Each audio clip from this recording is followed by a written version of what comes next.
Much of Greater Sydney tonight is facing disaster-level flooding.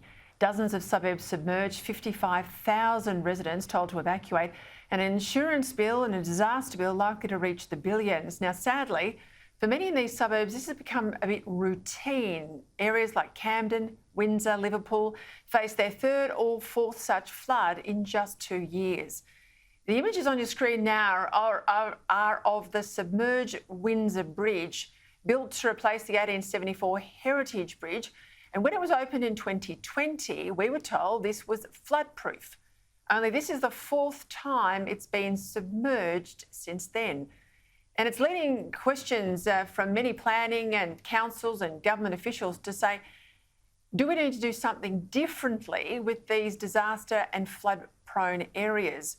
Joining me now is my regular Tuesday night panel from Gunnedah, former Deputy Prime Minister John Anderson, and from Adelaide, Jennifer Oriel. Well, John, I'll go to you first. You're someone who lives in rural New South Wales. You're familiar with a lot of these issues and disasters, of course. We've got to do something differently, surely. I don't want to make light of this. You're right, but I'm not quite sure what. The usual cry of the moment, of course, is this is all down to climate change. And reality is that we have no confidence in the modelling about what climate change means. This is always being overlooked. The science around climate change reality might be in part settled. The, if you like, predictions about what it all means are all low confidence. We're operating in a very difficult set of circumstances. This has always been a wild and woolly country. I'm a sixth-generation farmer. I go back through my own family records. There have been extraordinary seasons of drought, fire, flood, what have you, but the intensity is building. It's very difficult for insurance. It is hard to know how to plan. We have to do so in the knowledge that there's a public common perception that if Australia just does X, Y, and Z on climate change, this will all go away. It won't. We can't impact this on our own, and even if we did, it'd be decades away, even if these events are directly related to climate change, which most climatologists are not yet prepared to say. I don't pretend to have any glib answers. It's been a really, really tough time for farmers on this farm and in our area. For some months, there's no easy answer. I have to say that, but we're going to have to cooperate right across: insurance, planners, governments, private individuals, the public sector, the lot.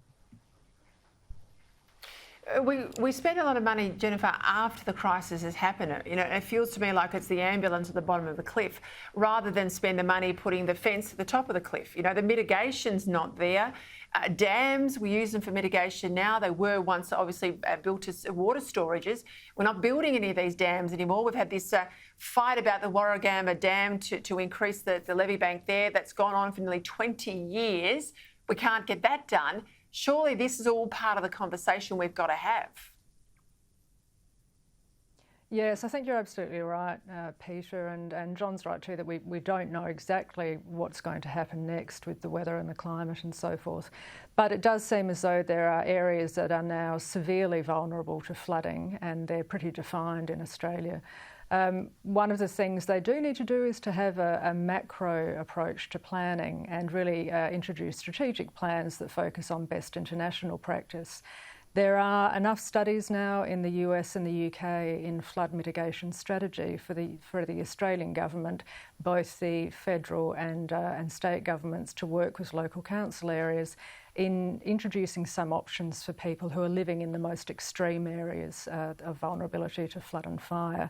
And they, after we've had the emergency payments, they include things like introducing government buyback or government buyout schemes as an option of last resort to give people the opportunity to sell their houses in a market that doesn't want them anymore, and for government to convert those areas into wetlands or national parks or into more productive farming or agricultural areas. There's also, I think, a necessity to look at compulsory or mandatory insurance in those areas, so that taxpayers aren't footing the bill all of the time for houses that really shouldn't be built, or that, you know, where people should be given the option of moving on.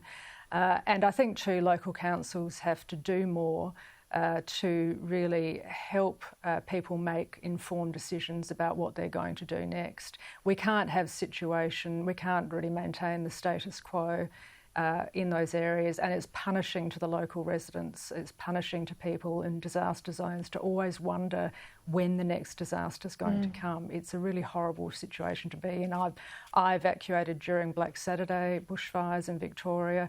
Fortunately, my house was okay and it was insured, and that was a real relief, even though it was hard to make those insurance payments at that time for me. But it's a horrible experience, and my heart goes out to all of the people experiencing that tonight.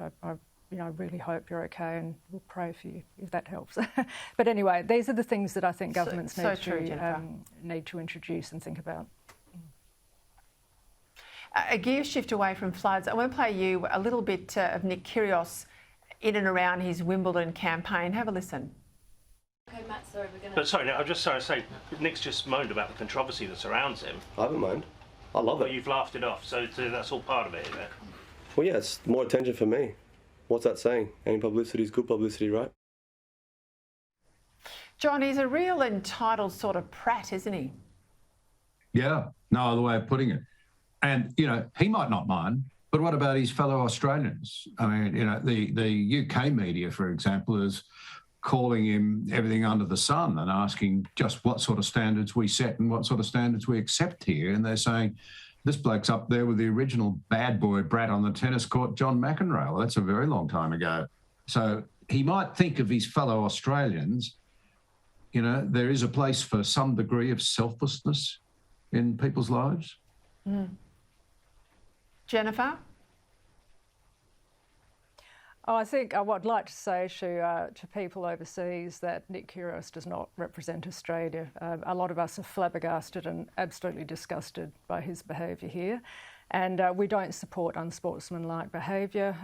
If you want to look at someone who we admire, there are many options, but Nick Kyrgios is not one of them. We think incivility on the court is not something to be celebrated. We would like to see Australians representing the best of Australian culture overseas, and that means mateship, being a good loser, being gracious in defeat, and being humble in victory. And I don't think Nick Kyrgios is any of those things. Hear, hear. Spot on. We're more Barty than we are Kyrgios, I think, right across the country. Thank you for your time, John and Jennifer.